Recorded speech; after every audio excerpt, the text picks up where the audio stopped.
Good morning. He's one of the world's most sought-after speakers. Last week, he traveled to our state for his first time ever to share his story at the University of Michigan in Ann Arbor. He's a man who wears many hats: historian, politician, author, Pulitzer Prize winner, and former political prisoner who was freed from a Russian prison in 2024 as part of a large-scale East-West prisoner exchange.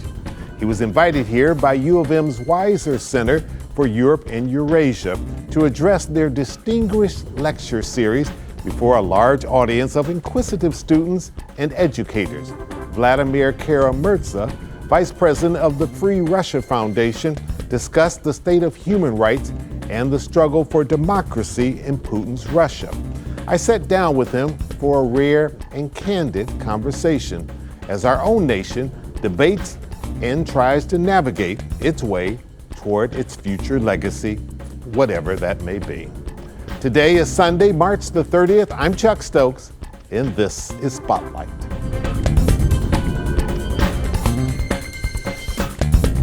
You kind of wear several titles throughout your career. One could say that you're a politician, a historian, a journalist, you're a former political prisoner, all those different hats. Out of those various titles, which one do you see yourself most as? I would, of course, describe myself as a politician, but the problem is we don't really have politics in Russia, because Russia under Vladimir Putin has become a totalitarian dictatorship. We have no real parliament, we have no real elections, we have no independent media, we have no judicial system, we have nothing. This man has been in power for 25 years. And in his time in power, he has destroyed the nascent democracy we did have in Russia back in the 1990s under President Yeltsin. And, you know, we have an entire generation of people who have grown up in Russia now, who are born and raised under Putin, who have never seen a real competitive That's all election they know in their lives. Exactly. They've never seen, independent television that would criticize the authorities. They never seen a parliament that would actually be a place for discussion and so on. So I would normally describe myself as a politician, but I think perhaps the more appropriate term now would be dissident. That's how Boris Nemtsov described himself. He was the leader of the Russian opposition. He was the most prominent, the most effective, the most popular political opponent of Vladimir Putin's regime. He was also my mentor, my close friend, godfather to my younger daughter, who brought me into politics. I came into politics back in the autumn of 1999, so it's more than 25 years ago, when I started working with him. Mm-hmm. 10 years ago, he was assassinated, gunned down on a bridge literally in front of the Kremlin. This is what happens to people who publicly oppose the current regime in Russia. And in one of his last interviews, when a journalist called Boris Nemtsov and she referred to him as the opposition leader, he sort of broke her off and said, "Please don't call me that anymore. We are dissidents, we're not opposition leaders." And I think that's a very appropriate correction, because, the term opposition, to me at least, comes from democracies. It belongs to democratic systems, right? Because members of the opposition are supposed to take part in elections. Right, where you have a majority, a minority. Right, sit in parliaments, debate in television studios. But in my home country, people who oppose this regime are either in forced exile, in prison, or they are dead. You recently were the guest lecturer, distinguished lecturer here at the University of Michigan.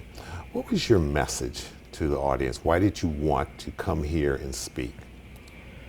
Well, first of all, it was wonderful to be invited to the University of Michigan, to the Weiser Center, to give the Weiser Distinguished Lecture. I'm always excited to be in a room with students, with young people who, their eyes are burning, they want to know, they want to learn, they want to listen. They're always inquisitive. Right, yeah. Of course. Yeah. And it's always a pleasure to speak with them and to answer their questions, especially. That's my favorite part, by the way. It's not the lecture itself, it's the Q&A session afterwards. I started my Weiser lecture with recording how it all happened, because, back 25 years ago, Russia was a democracy, surely an imperfect one, of course, as many countries that are still on this road, transitioning from totalitarianism that we had under the Soviet regime to a democratic system. So Russia was by no means a perfect democracy, but it was a real one. I think Vladimir Putin coming to power and very quickly, not instantaneously, but still very quickly, transforming Russia from the imperfect democracy we had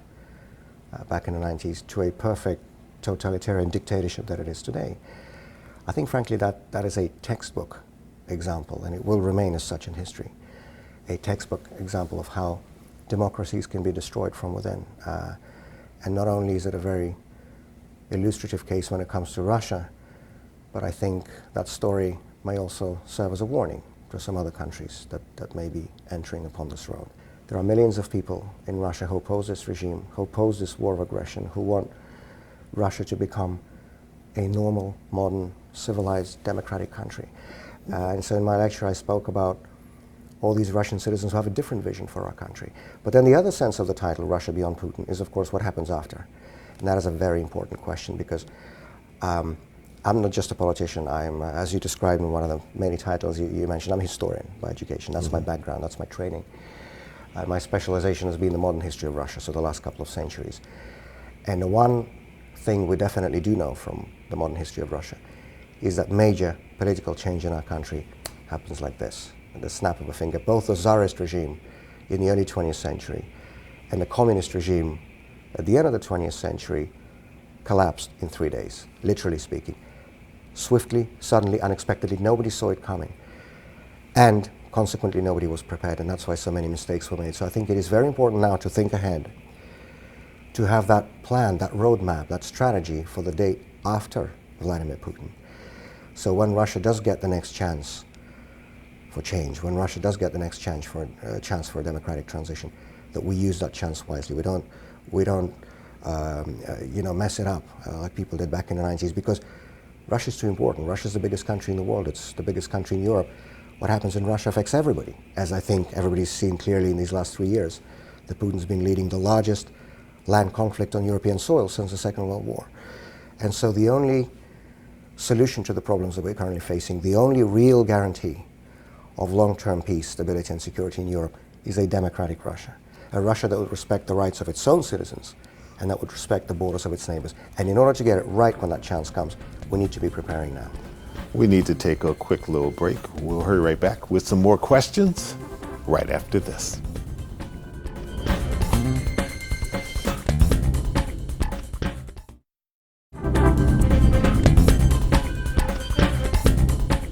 What would you say is the status or even the percentage of Russian opposition in Russia today? That is an impossible question in a dictatorship. One of the things I have been shocked about in these few months that I've been out of prison is by how seriously some people in the West still take opinion polls supposedly coming out of Russia that show, massive public support for Putin, massive public support for the war. Opinion polls are meaningless in a dictatorship when most people, first of all, lack access to objective information because all the media are monopolized by the state, but most importantly, when people know that there will be consequences if they give the quote-unquote wrong answer. I'll give you just one example. A few months ago, a man in Moscow named Yuri Kakhovets received a 5-year prison sentence for responding to an opinion poll question on the street saying that he's against the war in Ukraine. They identified him, they tracked him down, they arrested him, and they gave him 5 years in prison for responding to an opinion poll. And then people with serious faces will talk about opinion polls, numbers coming out of Russia. It is impossible to objectively assess the state of public opinion in a country that imprisons you for expressing your opinions. And so the only thing we do have is what I would call glimpses into how a lot of people in Russia actually feel about this regime and this war. And one such glimpse came about a year ago, a little more now, at the beginning of 2024, when we had our so-called presidential election, which was Putin and a couple of hand-picked clowns alongside him on the ballot, all running, of course, in support of the war and everything else that this regime represents. But then there was one guy, a lawyer, a former member of parliament named Boris Nadezhdin, who announced that he was running for president of Russia as the anti-war candidate. He said he's against the war in Ukraine, he's going to end it on day one. And the public response, Chuck, was unbelievable. Suddenly, all over the country, in large cities and small towns, there were these hours-long lines of people standing at his campaign offices to sign the ballot petitions to get him registered as a candidate, because you need to get a certain number of signatures to be on the ballot. He needed to collect 200,000 signatures. He had no money, no media access, no administrative machine. He collected it in 10 days because people were coming in and waiting for hours and hours to leave all their personal details, by the way, to the state by definition, to sign those ballot petitions, because they saw the first opportunity to express how they actually felt about this war. And of course he was not allowed on the ballot. But there's nothing they can do to hide the sight of hundreds of thousands of people literally voting with their feet for the anti-war candidate. I'll never forget one letter I received in prison from a young woman in the town of Novorossiysk. It's a southern Russian town on the Black Sea coast. She was describing how she waited for 2 or 3 hours standing in that long line of like-minded people, mostly young people, to sign the ballot petition for this anti-war candidate. And then she ended the letter by saying, "I never realized how many of us there are." You know, it's these glimpses, these reality checks that I think are very, very important for people in the free world to see. Hang on, catch your breath for one quick second. We will be back with more questions right after this.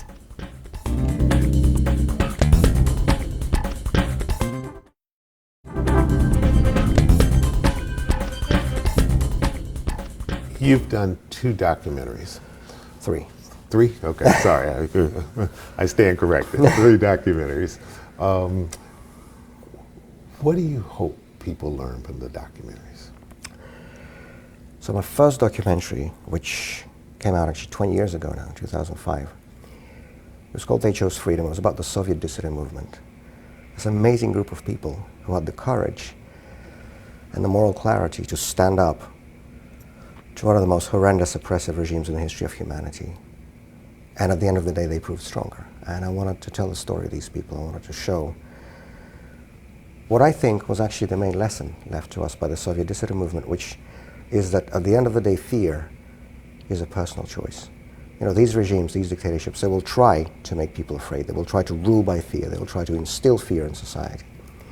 But at the end of the day, it is up to each individual person to decide whether he or she chooses to be afraid or not. And Soviet dissidents showed that even in the worst, most horrendous, most repressive conditions, it is possible to refuse to be afraid. Are you afraid?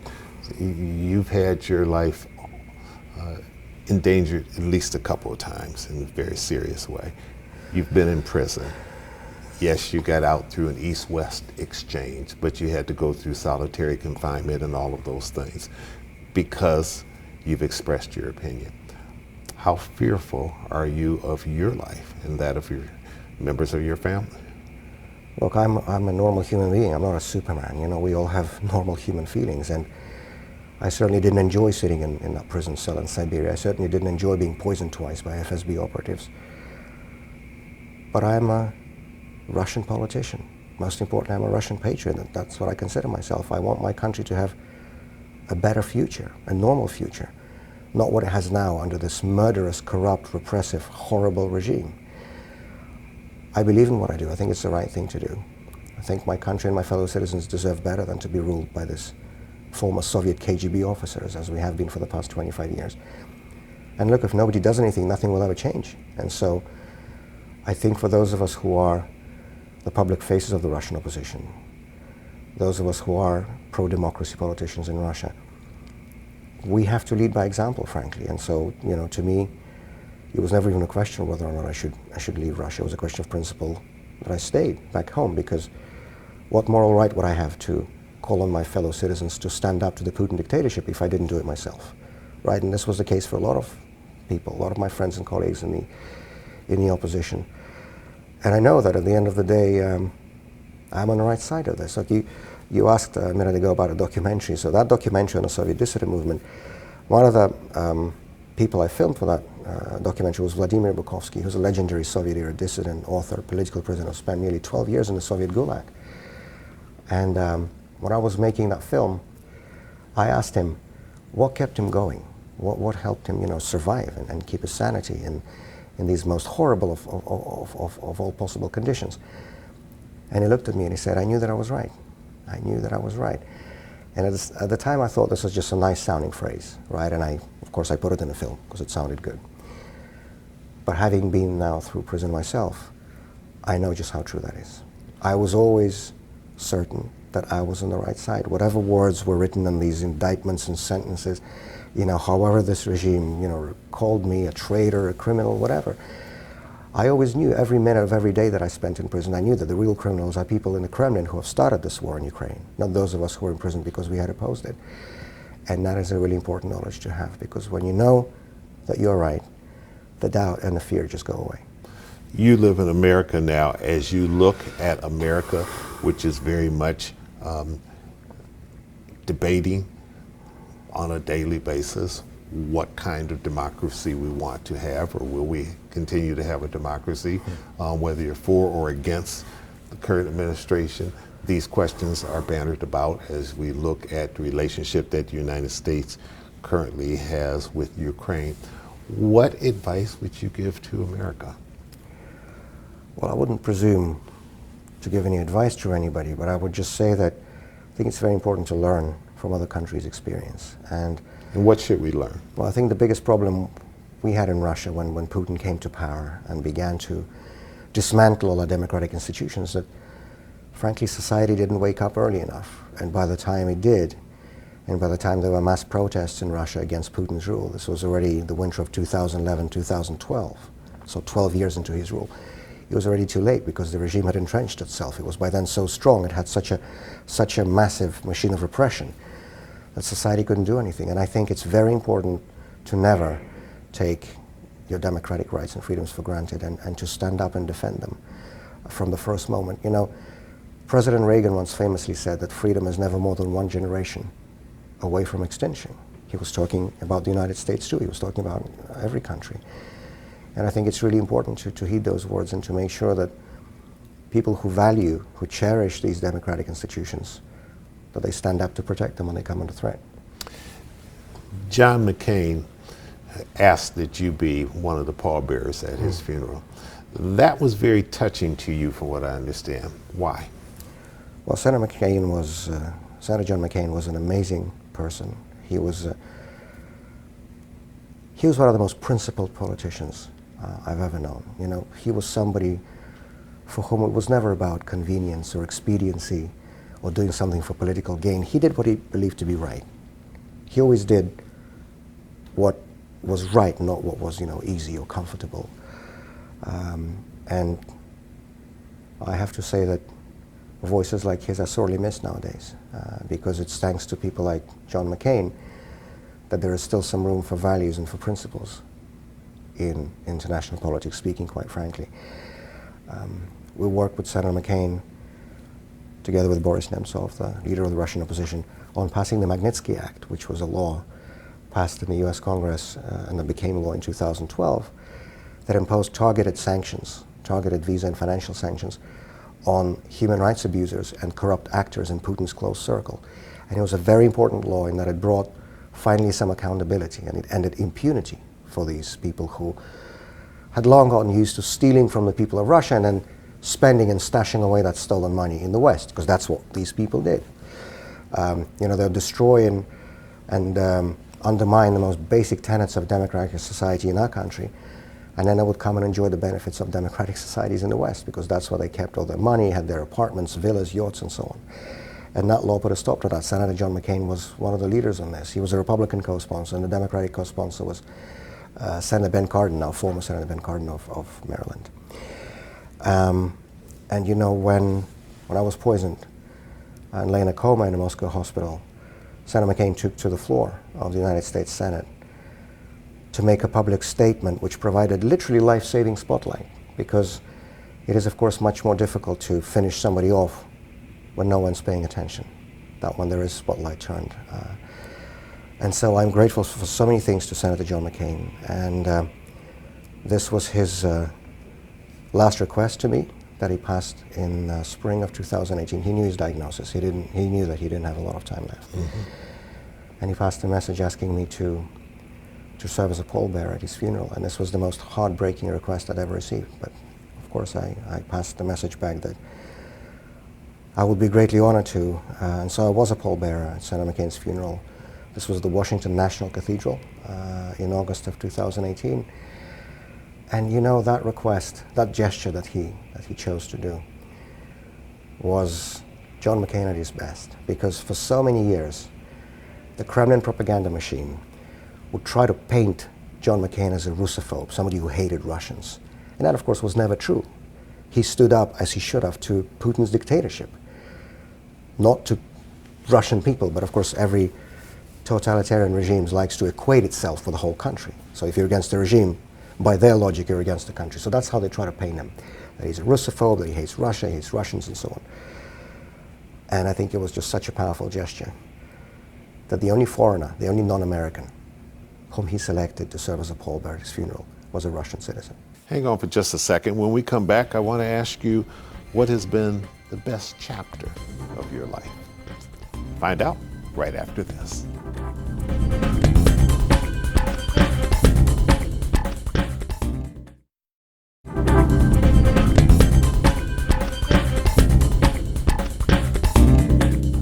Looking back, what would you say has been the best chapter of your life? That may sound sort of a little amusing considering everything I lived through, but I've been a very fortunate and very lucky person throughout my whole life. I had very good friends. I had the honor to know many amazing, distinguished, legendary people like Boris Nemtsov, people like Senator John McCain. And most of all, I've been blessed with a wonderful wife, who was the love of my life, whom I met in 5th grade. And we have 3 wonderful children. And this is the most important blessing anybody can have. And my one wish that hasn't been fulfilled yet is to see that day when Russia ceases to be this murderous, corrupt, criminal dictatorship and becomes a normal, modern, civilized, European democratic country. I have no doubt that they will come. And everything that I do has as its goal to try to bring that day a little closer. Well, thanks to Vladimir Kara-Murza and Michigan's Weiser Center for Europe and Eurasia for their assistance with this week's interview. His experience is certainly food for thought. I'm Chuck Stokes. We'll be back next week with more newsmakers in the spotlight. We hope you have a good week.